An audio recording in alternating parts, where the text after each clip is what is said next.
ಅಂಬೇಡ್ಕರ್ ಸೇನೆ ತಾಲೂಕು ಘಟಕದ ಪದಾಧಿಕಾರಿಗಳ ಸಭೆ.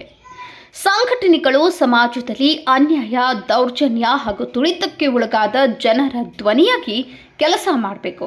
ಡಾಕ್ಟರ್ ಬಾಬಾ ಸಾಹೇಬ್ ಅಂಬೇಡ್ಕರ್ ಅವರ ಹೋರಾಟದ ಬದುಕು ನಮಗೆ ಮಾದರಿಯಾಗಬೇಕು ಎಂದು ಅಂಬೇಡ್ಕರ್ ಸೇನೆ ಜಿಲ್ಲಾ ಉಪಾಧ್ಯಕ್ಷ ಬಸವರಾಜ ಕಟ್ಟೇಮನಿ ತಾಳಿಕೋಟೆ ಪಟ್ಟಣದ ಪ್ರವಾಸಿ ಮಂದಿರದಲ್ಲಿ ನಡೆದಂತಹ ಅಂಬೇಡ್ಕರ್ ಸೇನೆ ತಾಲೂಕು ಘಟಕದ ಪದಾಧಿಕಾರಿಗಳ ಸಭೆಯಲ್ಲಿ ಮಾತನಾಡಿದರು.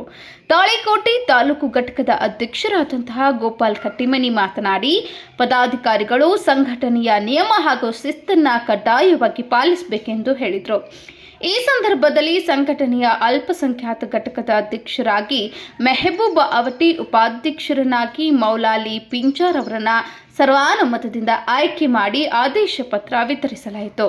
ಈ ಸಮಯದಲ್ಲಿ ಕಾರ್ಯದರ್ಶಿ ಮಹಾದೇವ್ ಅಸ್ಕಿ, ಅಂಬೇಡ್ಕರ್ ಸೇನೆಯ ತಾಲೂಕು ಉಪಾಧ್ಯಕ್ಷ ಸೋಮು ಚಕ್ರವರ್ತಿ, ಪದಾಧಿಕಾರಿಗಳಾದ ಮರಿಯಪ್ಪ ಚಲವಾದಿ, ಚಾಂದ್ ಬಾಷಾ, ವಜ್ಜಲ್, ಪರಶುರಾಮ ನಲ್ವತ್ತಾಳ್, ಯಮನಪ್ಪ ಶಿವಪುರ, ನಾಗರಾಜ್ ಗಜಕೋಶ್, ಮಡು ಚೆಲ್ವಾದಿ, ಶಿವು ಹೊನ್ನಾಳಿ, ಬಾಗಪ್ಪ ಮಸ್ಕಿನಾಳ್, ಕಾಶಿನಾಥ್ ವಜ್ಜಲ್ ಇನ್ನೂ ಹಲವಾರು ಪದಾಧಿಕಾರಿಗಳು ಉಪಸ್ಥಿತರಿದ್ದರು. ನ್ಯೂಸ್ ರಿಪೋರ್ಟ್ ಕಿಶೋರ್ ಕುಲಕರ್ಣಿ, ಸಮೃದ್ಧ ಕರ್ನಾಟಕ ನ್ಯೂಸ್, ತಾಳಿಕೋಟೆ.